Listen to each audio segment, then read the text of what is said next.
Good evening, everybody, and welcome to tonight's meeting of Finance Review Group. Unfortunately, Councillor Young, the Chair, has given his apologies as he's not feeling very well tonight. So the first item on the agenda will be election of Chair. Could I have a nomination for Chair, please? Thank you. Is that seconded? Thank you. Elected by public acclamation. Okay. First thing I have to do is to read out this little script, which reminds us that the induction loop is now operative. Members and officers, please remember to switch your microphones on and speak directly into the microphone when you are speaking, and switch off again after speaking. Reporting officers using Teams, I don't know whether we have any this evening. Please switch cameras on when addressing the committee and off again after speaking. Please use the hands up icon to indicate questions and comments. The Chair will then invite you to speak. The meeting this evening is being live streamed to the public, and a recording of the meeting will be available on the Council's website within 24 hours of the close of the meeting. The next bit's about private items. I don't think we have any this evening. So next thing I need to do is find my agenda.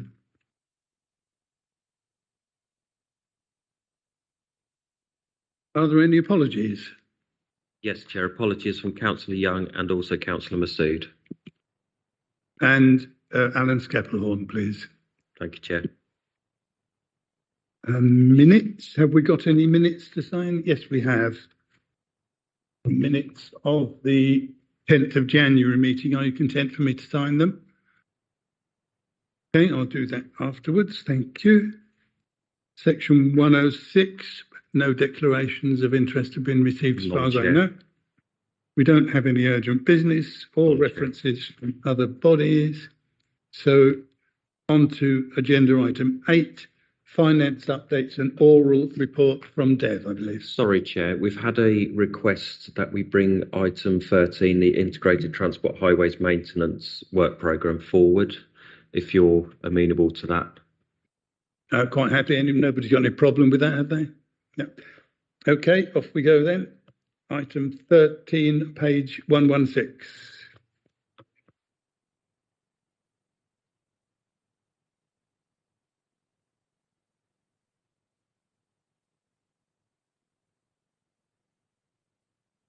Good evening, Chair. Sandra Marasserid will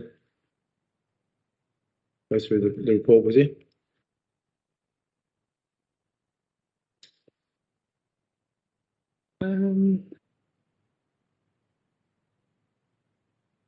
Right, so this is the programme for integrated transport, highway maintenance and street lighting. It's due to go to executive as of the 6th of March. The options are that you note the report, but please note that it is subject to change depending on the outcome of the overall capital programme.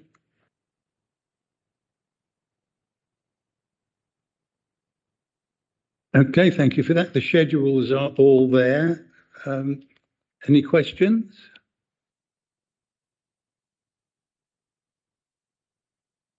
Yep, sorry. Most of the thing is fairly self-explanatory. I was looking though at the charts, page numbers, 136-ish. This is talking about exclusion zones around schools. In my own patch, we have a particularly difficult one, which is Puttridge High School. And I don't see any mention of Puttridge High School in the list. No, this is one that we had trialled before, as you recall. But then in terms of it being excluded for traffic, I believe that we had a vast number of complaints about including that. So it's not included at the present time, but it is one that we want to revisit. Yes, now I understand, because that would stop the residents going through. that Correct, way, that's right. And there's no alternative. Okay, thank Correct. you. I understand that now. Thank you very much. Any more questions? Comments? Okay, do we accept the report? Yes. Thank you. Okay, so now we're back to item 8 and finance updates from Deb. Deb, do you want to do a separate update report now, or do you want to include it in the budget stuff you're going to be doing? I will do it in the budget stuff, yeah. Okay, let's move straight on to that then. Okay, thank you, Chair, and good evening, members. So this is the budget 23-24 presentation. So we had a presentation a while ago at FRG. So this is more detail, because we've got the detailed budget report, which has gone to first executive. So it's coming to FRG for scrutiny and make any recommendation.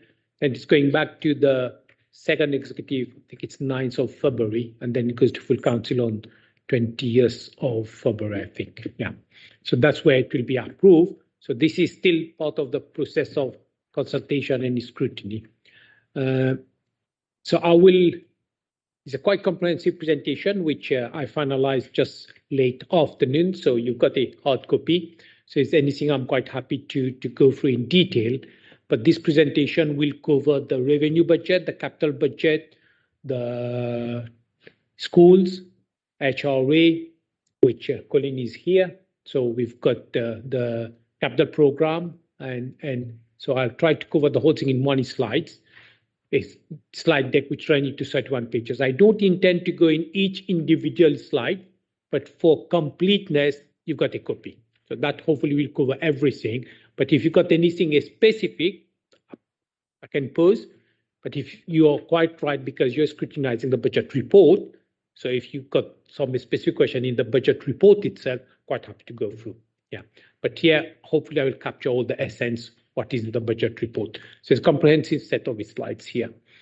So the next, I'm just trying to, it's take. So there's an agenda that I said will cover what is the current budget context. And that's where I will try to touch on where we are in terms of our 22-23 budget monitoring. We talk about the autumn statement and finance settlement, the main budget assumptions, which is very important. Then 23-24, the main up cost and income and funding, and those are the changes from 22-23. I've got a list of savings and growth, which is in your green book, but I've got the detail here. But if there's any specific areas of that savings and growth table, I'm quite happy to go through. Then we touch on the capital program, the medium-term financial plan, treasury management, schools funding, an analysis of our reserves, HRA, and the timescale I've just mentioned. Eventually, it goes to full council for approval. So this we have been mentioning about austerity, about reduction in government funding. But the bit which I would like to touch on is the last bullet point, where it says 23-24 budget is very complex. It's challenging. It's based on a very uncertain financial environment, both COVID, recovering from COVID. Still, we've got the impact in terms of, you will see in terms of income, inflation, cost of living crisis, demographic changes. So still is very uncertain. And the other thing I will touch later, even the local government financing is uncertain because we've got a one-year settlement. So it's very difficult to plan 3-year or beyond. The next slide, it's coming up. So I won't go into everything, but in the autumn statement, there has been an acknowledgement from central government that due to the pressure of inflation, which was not anticipated when we set the budget in February 2022, so 22-23, when the inflation started to hit private sector, public sector, there was a gap in our budget. And that's one of the main reasons you will see our Q2 report reported a big gap. And then there has been an acknowledgement that says there was allocation of additional adult social care, and you will see the red one is we've received in the region of 3 million for 23-24. And then there was another 3.8 million that coming from the Bandi council tax threshold. No, the delayed in adult social care changing reform. So the second bullet point and third bullet point, there is around 6.8 million for social care. And I will take you through in the growth and the funding. Yeah. Then 23-24 as well. So 24-25, we've got some indicative figures, which is in the region of 3.7. And that's mainly to address the gap in the budget, mainly due to additional budget pressures and inflation. Because inflation was running CPI at around 10%, so that is eroding our base budget. Then there's sort of potential additional income of 1.8, that's health and social care levy, but employers will not face these additional costs. Budget have been adjusted to remove compensation. So there is potential reduction of 0.8, and that's how I will take you through, because some of our grant has been reduced. And one of the main area it was reduced is services grant and new homes bonus. So that will, there's a potential loss of 347 in UKCI Prosperity Fund. So those are the things which was at autumn statement. And then the autumn statement also provided the flexibility for council to increase council tax threshold from, it used to be 1.99, but it's 2.99 for council tax and adult social care precept up to 2%. So that is, government says that is the threshold up to which council can increase. It's worth pointing out that this is the basis on which government compute what you call the corresponding power. The corresponding power means how much money is into the system for local government. And the assumption is that all local government will increase their council tax and precept by up to 5%. So this is assuming government computation anyway. A couple of few more things on autumn statement. That's why it's not moving this one. Yeah, it'll take some time to come here. Yeah. Then business rate multiplier. So this is basically when there's inflation, government will set by how much business rate will go up. Now, if government will cap the business rate because it's running at 10%, government will cap the business rate so that the private sector, the businesses won't pay as much, and government will compensate for that. And we as a council, because we are losing on those compensation, government has compensated us based on CPI. Few things on revaluation, I would say the 2023 business rate revaluation, that has increased the value of properties, but businesses will have to pay additional business rate, but there is a generous transitional scheme which government will provide support for businesses. New home bonus, as I've said earlier, has been reduced by 130, and there's £1 billion which is set aside to ensure vulnerable households are supported through the cost of living crisis. And social landlord rents will be capped at 7%, and later Colin will take us through how much the council is planning to increase their rent. Now, all these are proposals which go to second executive and then recommendation to full council. So nothing has been agreed until it goes to full council. The next slide is what are the main assumptions. So basically, the business rate, we are not assuming a big increase in business rate, but the fair funding review where council were expecting there will be a review on how local government is funded, this has been delayed further. So councils like Luton, where we have a sort of a low tax base and you've got areas of deprivation, the funding model hasn't allowed enough funding over the years to councils like Luton. So there's a gap in the funding over the years, and as council we were expecting the fair funding review will redress those gaps, but unfortunately we'll have to wait for another few years before we have a fair funding review. The current budget, there's an assumption of council tax 2.99 plus an additional 2% adult social care precept. And as I said, that will go for the scrutiny and subject to council approval. On the tax base, which was approved, was it Tuesday when there was executive, there's an increase in our number of properties. So the Band D tax base has gone up by 2,000. And that's in itself bring additional council tax, which has been built in the budget.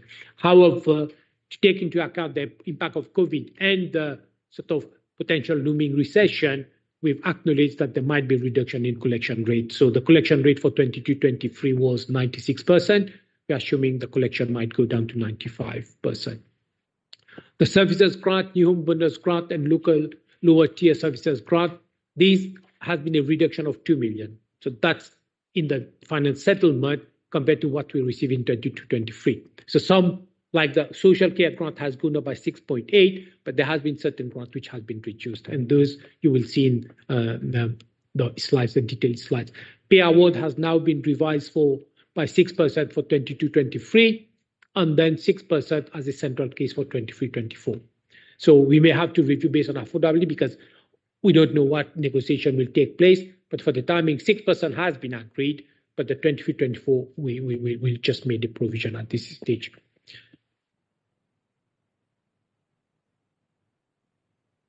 This is a nice table which summarizes the budget in a nutshell. So on the left-hand side is what cost has gone up or there has been a reduction in income. So you will see on the pie chart the two big areas where the cost has gone up, which is pay cost 12 million. Now, I have to point out here because 2 years, because the 22-23 budget was based on 2.25 pay award, and now it's now 6%.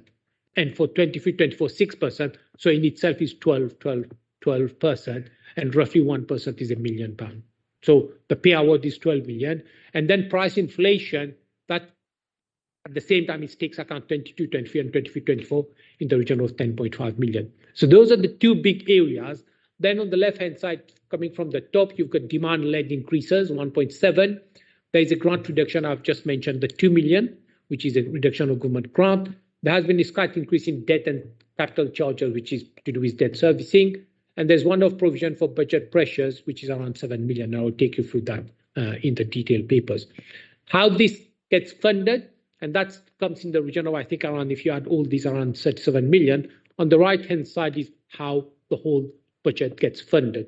So you will see on the left-hand side is the additional grant.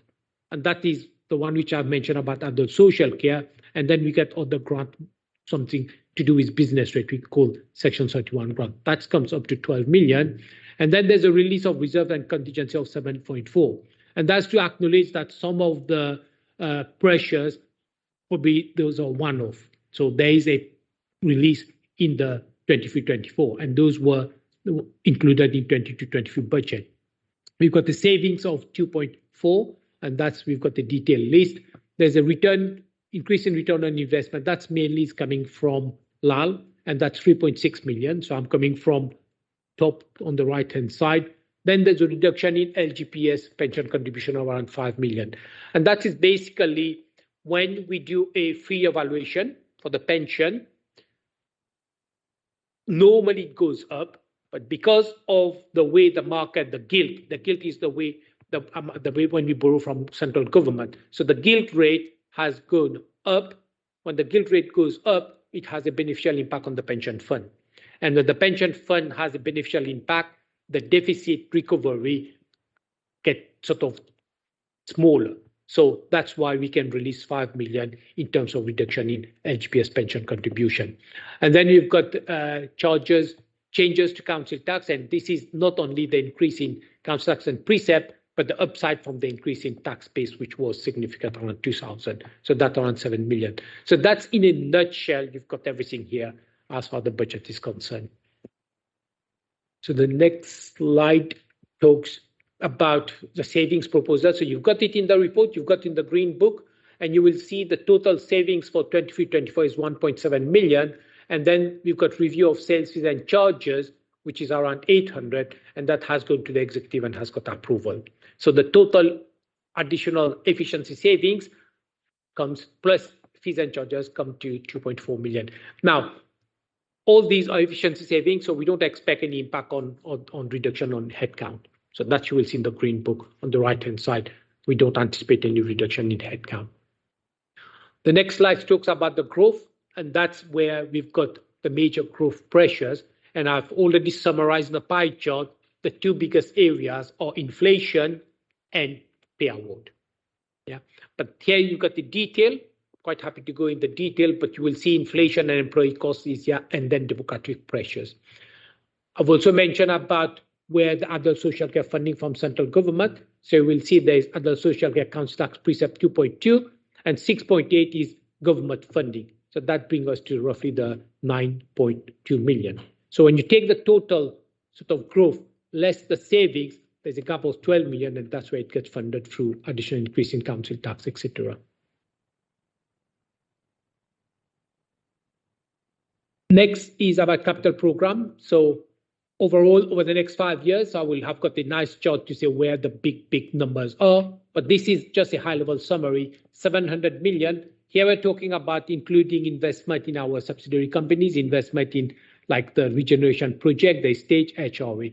So major investment, economic recovery 284, and that includes the stage project in itself is in the region of 140 million. And in terms of poverty, health inequality, which includes HRAs, 239 million. So when Colin will take us through the detailed housing program, you will see the significant investment in the housing building. And we haven't assumed any additional loan to LAL. So LAL will be managing their capital program within the envelope which was approved in last year's budget. So we haven't had any request from LAL.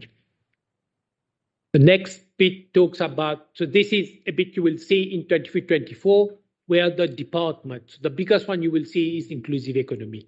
And that's, you will see the major projects here. And you've got the detailed list of the capital program in the green book. So you will see here there's quite some major project inclusive economy. And then the other one is service related 50 million. So the one which is on the top blue, these are service related, means sort of investing in our waste vehicles, IT, highways, all these are included in inclusive economy. So it's the biggest area where the capital program is inclusive economy because it's very much highways, buildings, IT, all these were in highways. So population well-being and the other areas, children's are not that big. So inclusive economy and major projects are the two biggest areas. Then the next slides, we've tried to split it between our strategic priorities. So child-friendly town, community empowerment, there are cross-cutting projects like business as usual. And that's why I said IT, waste collection, improvement in our building. Those are service related. Then we've got debentures. So this is the loan, is not additional loan, is a tail end of the loan, which is still being disbursed as and when the project is progressing. And then we've got economic recovery. There's a big numbers there. And the big numbers here is mainly to do with the stage, and those other projects which you will see pipeline projects. But those pipeline projects will be approved provided there's a sort of robust business case. So then green and sustainable town, and poverty and health inequality includes HRA, because HRAs will build housing. Housing leads to better sort of accommodation and better health and better sort of reduction in poverty. So that's why we put housing HRA there. So it's a big capital program, but the detail is in the green book. Now, then we turn to what is the outlook over the next 4 years. But there are certain basic principles where we will deliver balanced and sustainable budget. So first is to protect as far as possible the vulnerable and needy. Decisions have to be aligned with council objective and strategic priorities, the 2040 vision. The balanced budget has to demonstrate prudent financial management, affordability and sustainability in the long term. And any investment proposal has to be supported by robust business case. And FRG members are very much involved when we put a business case forward, and that is scrutiny and training get provided. So any project which go through stages, another one goes through a very rigorous and detailed scrutiny and challenge process. This chart shows us a little bit over the next 3 years. So 23-24, we've got 2.58 of savings plus 4.7, which is a deficit recovery plan. That's basically because of some of the savings, and because of COVID, we are coming out of COVID, but now we are getting into the slowing down the economy. So it's more practical to say all these can be delivered in 12 months, or we can deliver it even in 2 years. And that is sort of profiling those savings a bit longer, because we've got cost of living crisis, we've got inflation, we've got the COVID tail end of COVID still with us. So we are being a bit more realistic. So that will be the recovery plan. And then after the recovery plan, we've got in the red, which will be in the region of 12 million. And that's the gap which the department officers are working on. And there's transformation program, which we're working on, one couple of them in social care, a couple of them in send transport. And those are the things which we are going to look at.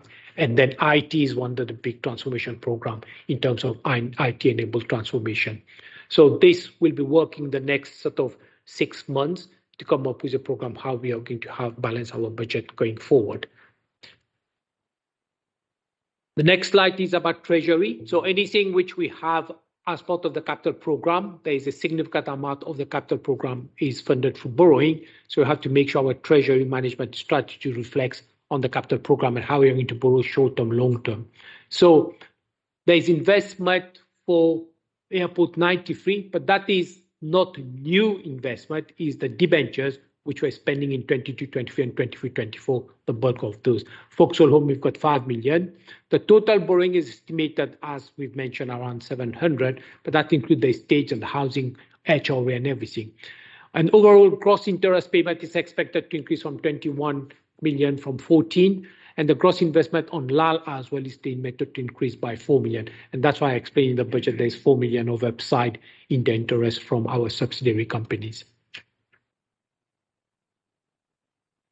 Just a couple of points here. The Treasury recent rising interest rate have made borrowing more expensive, but most of our projects we've already locked in long-term interest. So the bulk of the borrowing which we lend, the LAL and our subsidiary companies have already been locked into fixed long-term borrowing.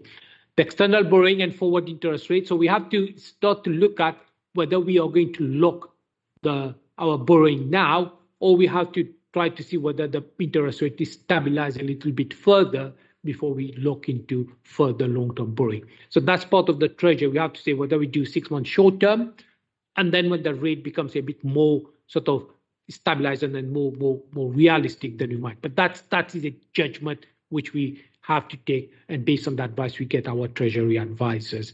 There's no additional support, as we said, in LAL. The return on investment from LAL include no reliance on dividends. So we've agreed that any dividend from LAL will fund capital programs. So the budget doesn't include any dividend from LAL to balance our budget. And we always will review our capital program and affordability, because some of the projects are based on when you get the capital receipts. So if there's a delay in getting the capital receipt, we'll have to by not review our capital program accordingly.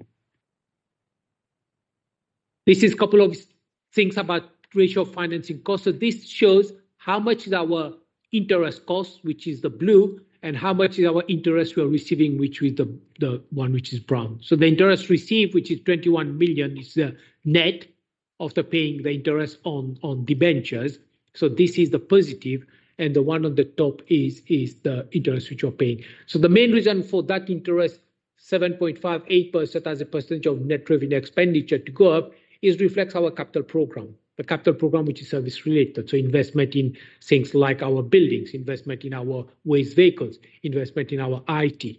So those are the ratios which shows. And you will see the one which is 22, which is the interest we are receiving from LAL, it becomes more or less 21, 22. As I said, because there's no further lending to our subsidiary companies, especially LAL. So that's what the interest, which is the negative. It's negative, but it's additional interest received. That's why it's negative.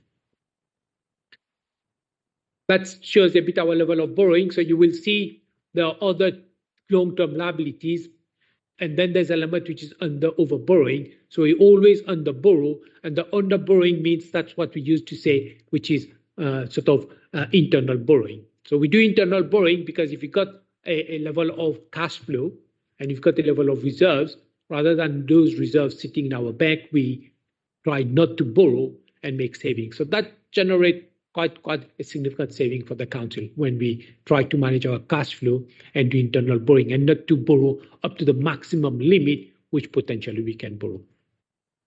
Dev, just on this slide, those figures on the left-hand side, are they millions? Yes, it's 200 million. So it's 1,400 million. Yeah. And this includes our total borrowing. Yeah. But that doesn't include as if it's a gross borrowing, but quite a significant amount is going in projects like the stage and the debentures. So this is the total borrowing.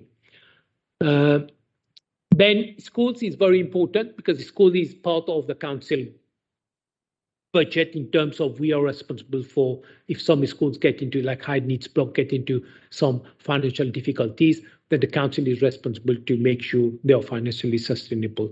And that's, you will see the increase in dedicated school grant from 22-23 is 259. I may have missed something here, my apologies. They should have a 23-24 figures. So maybe when I cut and paste, I've missed that, but I'm sure it's in your report. But that was finalized only a couple of weeks ago when we get the final. So I'll update these slides. But the point I'm making here is the biggest element of the dedicated school grant is schools block, and the high needs block is increasing, is in the region of 39. But I've got maybe the table in the report shows the 23-24. My apologies on this, it should be a 23-24, but I'll come back to that. And then here it says government has been increasing the DSG.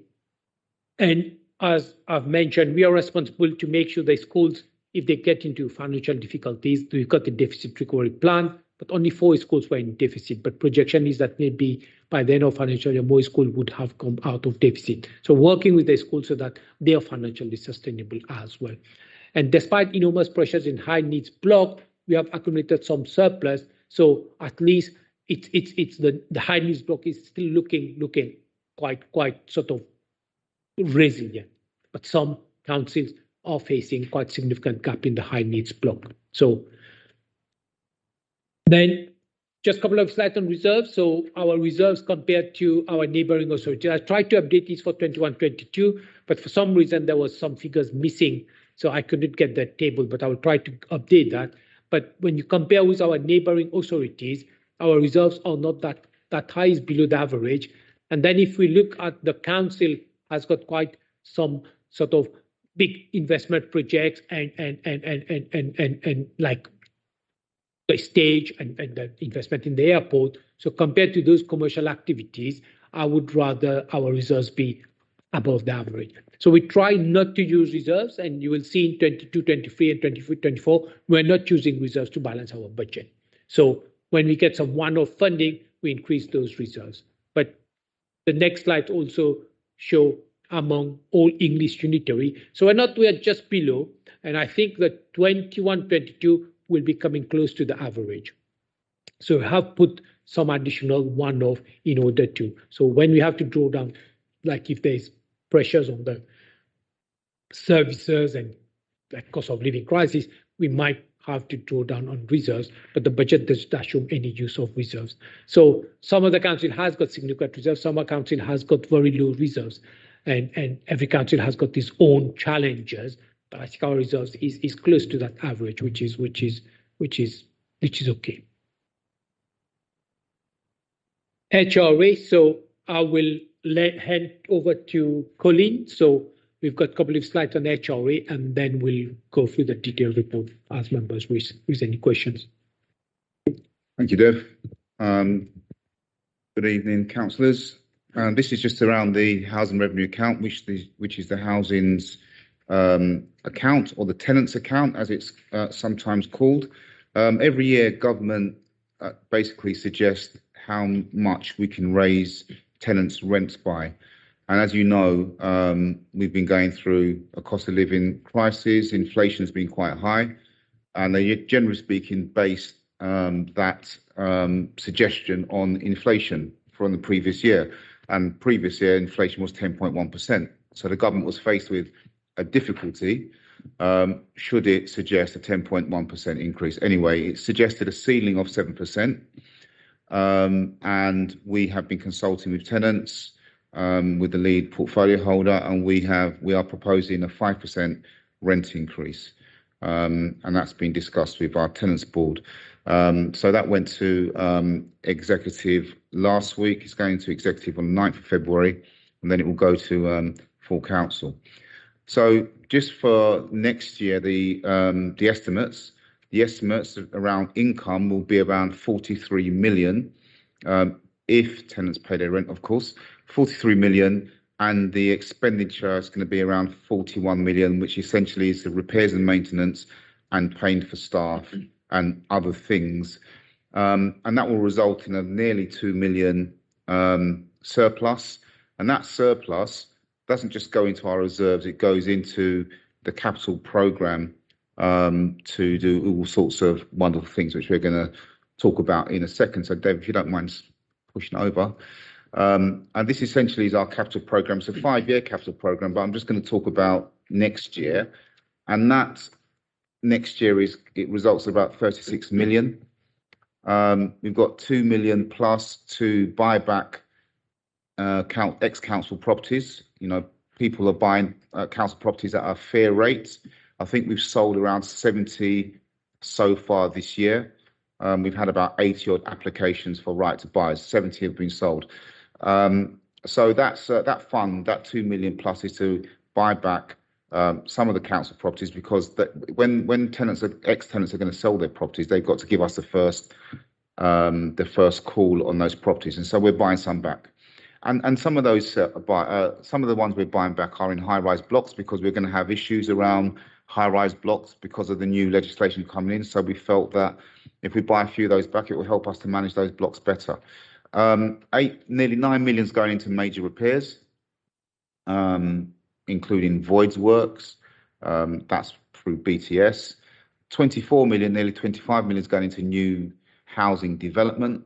We're very serious about increasing the development of housing in the council. This year we've got a target of 100 units. We've already delivered 36. We should have got 52 from Redrow last year. This year it's probably going to slip into next year now, so that's going to dent our ability, but we're still waiting on those units. And 200k is going into climate change reduction measures. So that's 36 million going of the capital programme, and that's got to be sustained over the 30 years of the business plan. So whilst it looks like a lot of money, 43 million, their expenditure is 41. The surplus goes into reserves, but then goes into the capital programme to fund those things, including development of new council housing, which is obviously sorely needed. So that's a summary, Chair, of the housing revenue account, and I'll hand back to Dev.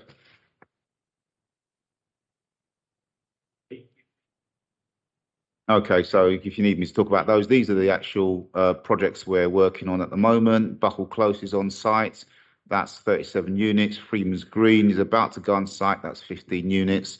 And as you can see, major repairs, as discussed, around BTS and purchase of ex right to buy properties.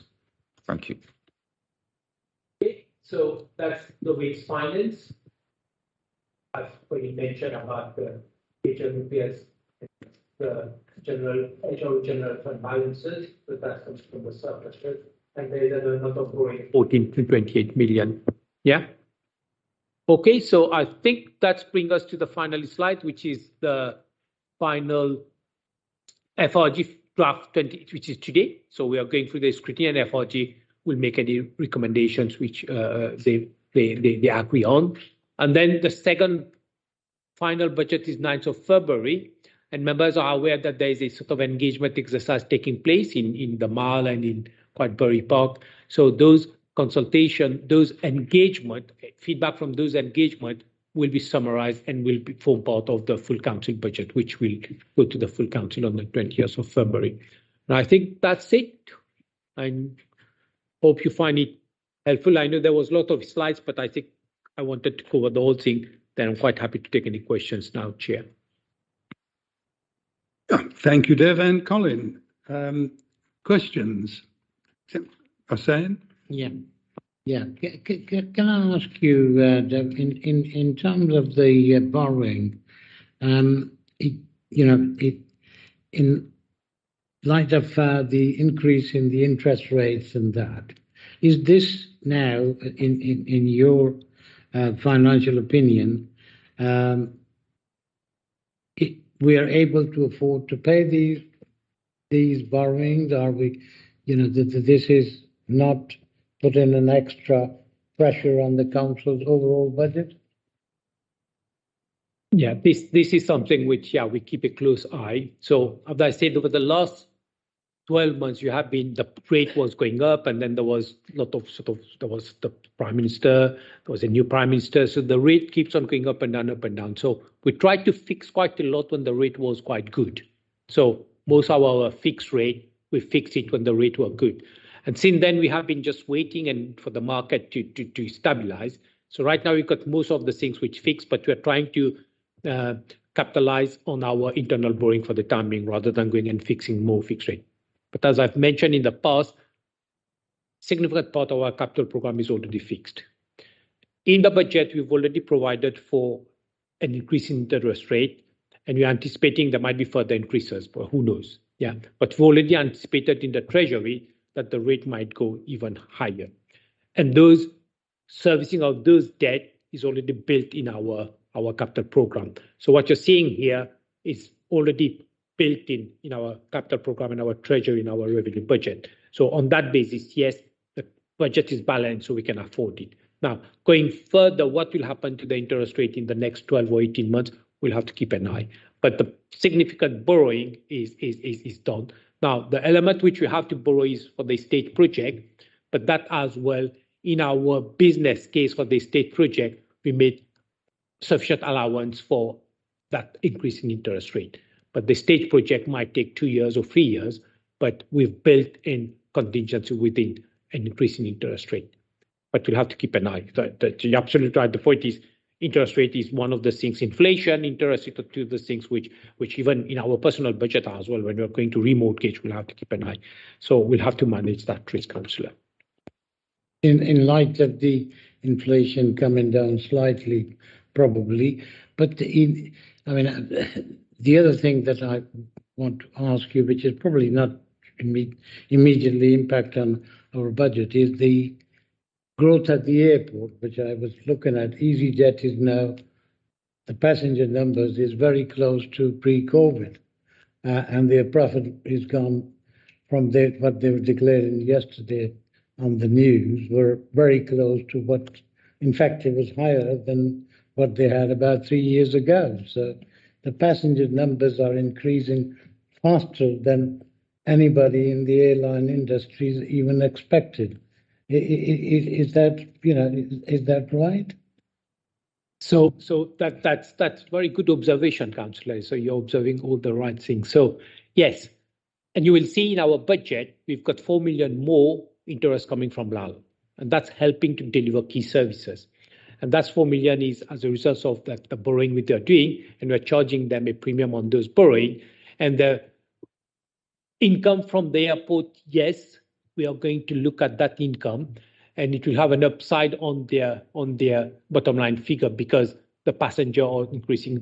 But one of the things we've agreed that because we had to put an stabilization plan for the airport, we agreed that the airport will have to start to build some reserves because they had a reserve before we went into pandemic, and they've utilized all the reserves to help the airport. So the airport will start to build a healthy reserves so that if there's any downturn, so we never know, there might be downturn, then the airport will be able to sustain those downturn without coming back to the council. So if there is any upside, which there is, you're absolutely right, and part of one of the upside is we are getting 4 million more. But if there is any additional upside, we'll try to build a level of reserves. But that's good news, and it will welcome for all airports that if you reach that pre-pandemic level, then yeah, that's what we're hoping for. Thank you.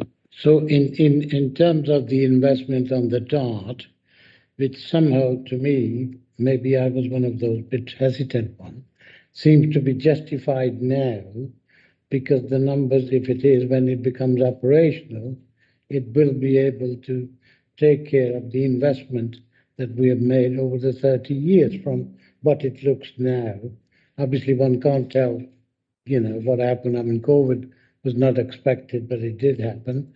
But in general, would you say that that is probably the most sensible thing in the value of the airport? It was probably the best that we have done that at this stage. I think the few comments I would like to make here is when the council embarked on the DART, that was an enabler to help the airport to expand. So we are reaching that 18 million, and when we are going to face this climate change, net zero, having bus on the road which are quite polluting, and the DART is sort of net zero. So the bit which the expansion, the DART was part of that expansion of the airport. And as council is aware that LAL is putting a DCO forward to expand the airport further beyond the 18 million. So the DART as a project was very much an enabler for the expansion of the airport. So the investment of DART is to facilitate that expansion and to facilitate that access, so the surface access rather than more buses on the road, it's much easier on the dirt, to address those challenges coming from passengers who didn't like to use the bus. This is much more direct, much more quicker. So those were the benefits and the strategic case for the dirt. And the point you're making is the passengers start to go above 18 if the council is successful in getting the DCO, then that DOT will generate more in terms of more passengers being traveling. But the key point with DOT is an enabler, is you have to demonstrate you can enable with not adding too much sort of pollution and carbon, and that's what of the main objective for the DOT. So it's quite a significant investment, but the bit which is positive is here, and we've mentioned, we have been discussing about statement of accounts. The value of the airport itself has gone from $500 million to 1.5 billion. So there's significant value in the airport, and if you want to keep the airport competitive, because the airport is competing with Gatwick, Stansted, and Heathrow. It's that level of competition. So we want to keep an airport which is sort of competitive and providing the best service, then it's come with investment which you'll have to put in the private sector. You have to invest, and Stansted are investing, Heathrow investing, Gatwick investing, and that's right. So this is very much part of the whole expansion, which is part of the planning, which we started about 6 years ago. Even before I joined, we started on that expansion plan for the airport. Thank you. I beg your pardon? Can I ask a question, Chair, from Cullen, or do we do that at the... Carry on. Yeah. Cullen, in terms of the 5% increase that you have proposed, is that in average of the other local authority of a similar thing? Because I'm keeping in mind, the cost of living and the utility prices have gone up horrendously high. Is that average is about similar to the same size of local authority with the housing stock similar to us? Or are we below that? That's what I'm trying to get at. The information I've got is that we're below that, but I think you have to look at Luton generally. We're always bucking the trend for rent increases. I mean, last year, for example, there was a maximum of 4.1 proposed, and we went 2.5. So we're always, below our neighbours, and that's just been the way it's been in Luton. So yeah, we're below. Okay, thank you.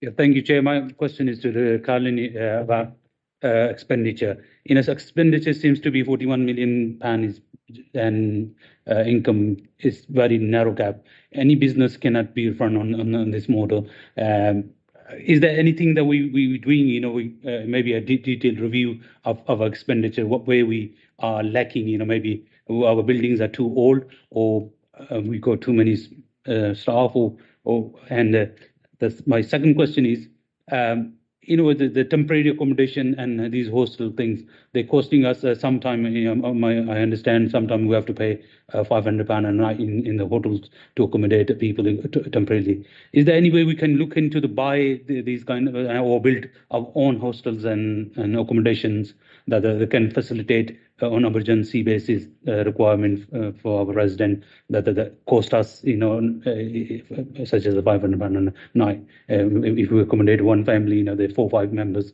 it costs us a lot of money. So these are the 2 questions. Thank you. I will answer the first question. I think Colin can answer the second one in terms of temporary accommodation, because it's much more better experience on these things. So if I understand correctly, the first is you're saying, okay, the council has got the major, that's a gap. Every year we start with around 4 or 5 million gap, and that's the way local government we have been balancing our budget. It's getting more and more difficult because you've got inflation, as you quite rightly said. You've got demographic changes. People are getting older. You've got people expect better services, quicker services. The pay award, So recruitment retention is very important. So we start with on average 5 million gap. And where this 5 million gap is when you look at our increase in inflation, pay award, services and everything, and the council tax, normally government will cap those council tax. So we can't increase our council tax as much as probably to match inflation. So business rate as well, there's a limit to how much business rate can grow. So when you look at our tax base in terms of our income and our cost, always we start is 4 or 5 million. So I think the point you've made is absolutely valid. How are you going to have a sustainable budget? And that comes with, we have to look at better ways of providing services, working with the community as well, helping the community to help us as well. So there's other use of technology, as you quite mentioned, use of artificial intelligence, a transformation program, looking at our processes. So better ways of procuring goods and services, look at the level of service you're providing, whether there's things which you can provide even better. But all these things is we have been doing it over the years, but it's getting more difficult. Yeah, because so we have to become more innovative. We have to try other ways, because at the end of the day, and we all know the way local government is funded, it's very much short term. Right now, until 17th of November, we didn't know. There was a challenge to balance budget. So, but government provided 6.8 million of social care, and that has helped us to prepare balanced budget. Otherwise, it was getting into the areas where you have to look at making some very, very difficult decisions. So going forward, yes, unless there is the fair funding review where councils like Luton, and we are making representation to central government and Deluxe as well. That's councils like Luton, because of the way the funding formula works, we have not been getting our fair share of the funding. And you will see in the report itself, based on even government table, there's a gap in terms of how much funding we are getting compared to our statistical neighbors. So you're absolutely right. It's a challenge. It's a challenge. Some council has got bigger challenge. We've got the challenge as well. So absolutely right. We have to think, and always every year it's a challenge when you start. So right now we hopefully the budget get approved. Sort of middle of March, we'll start planning the next year. So it's just we start planning, and we're already discussing planning, and Colin is working on temporary accommodation. And I'll leave it to Colin to explain on temporary accommodation. So over to you, Colin. Yeah, thank you for your question, Councillor. At the beginning of 2021-22, we had 1,220 households in temporary accommodation. At the end of that year, 1,077. At the beginning of this week, we have 1,080. It's been a really bad year. Our target was to get down to 922 by the end of the financial year. We're not there yet, but you know, it's been very challenging this year because of cost of living and all sorts of other issues. On top of that, on average, over the last 18 months, we've been receiving 420 households every single month, on average. December, we had 340 odd, but that was December. We had a couple of bank holidays. It was a slow month, but that was still high. But on average, 420. For the last 7 years, when I looked at the figures, Luton had roughly 1,200, 1,300 and more households in temporary accommodation. So I kind of dubbed Luton a temporary accommodation. What did I say? Anyway, we like temporary accommodation, it seems. You know, for all these years, we've had so many people in temporary accommodation. We're reducing it now, but we've had also some very long leases. For example, at Rutland Hall, Eaton Green. I'm really pleased to tell you that by the end of this financial year, we're going to leave Eaton Green, even though we have a leasing arrangements till 2025. That was costing us over £1 million a year. So we're getting out of Eaton Green because, first of all, it's just awful temporary accommodation. There's so many complaints about it. It's not being managed well. And this is the picture across Luton with some of our temporary accommodation. So we're getting out of Eaton Green. We've got out of Rutland Hall and we've got out a few others. However, what that's meant is that we've had to use bed and breakfast and nightly paid accommodation because we haven't got the longer term accommodation. We've had 9 million from the council to buy our own temporary accommodation units, which we're using, and we're looking to buy some big units, 10 bedders, etc., to essentially use as hostel accommodation. But we just got to be very careful that we don't continue this temporary accommodation culture, because although we're getting lots and lots and lots and lots of people coming through, we've just had a culture over the last few years of temporary accommodation. So we need to move more people out, which we're doing in council property, which we're doing in the private sector. For example, this year we've housed about 120 odd families in the private sector. We've housed over 40 families out of Luton, Halifax, Cambridge, and these options are real options for people because they're permanent accommodation, they're the right size of accommodation, and they're not temporary. And I, for one, feel that that offers better opportunity than staying 7-10 years in temporary accommodation in Luton.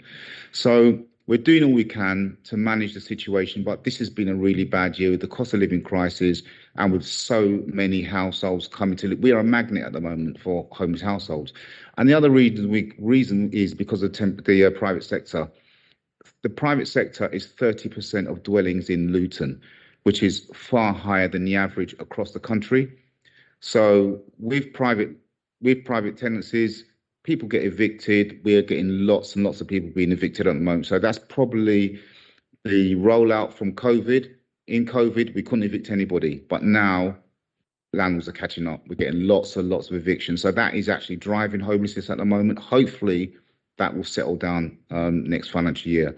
But yes, we are buying more properties to use as our own temporary accommodation. But we've only got so much money. The real solution is to put people into permanent accommodation.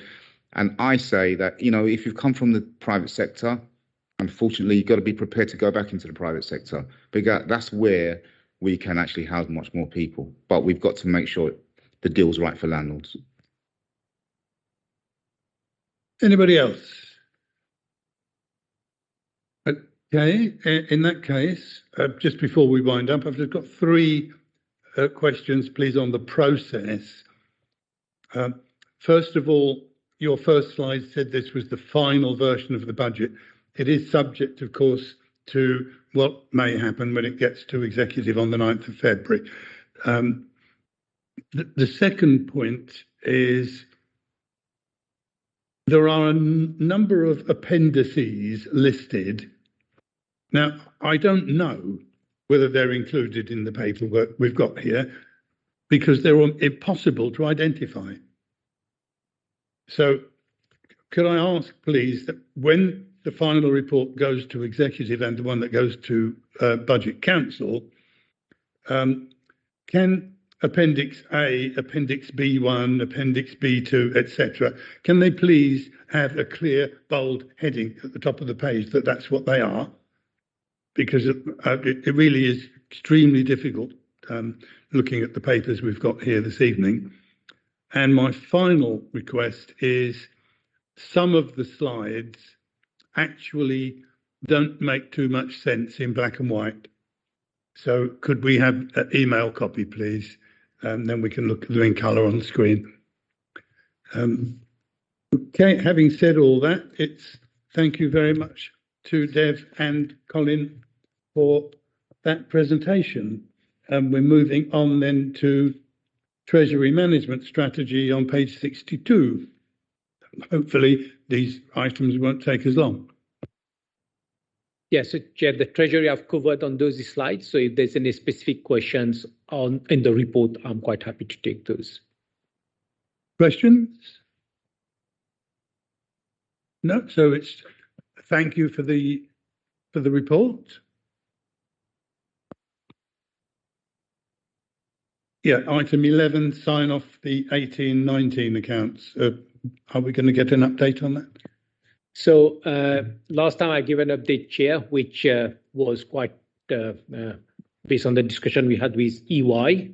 And as I mentioned, the committee, they've agreed with all our figures, i.e. the value of the airport, the deferred taxation, the adjustments which we've made, they've agreed with all. So I don't expect any changes in terms of the numbers.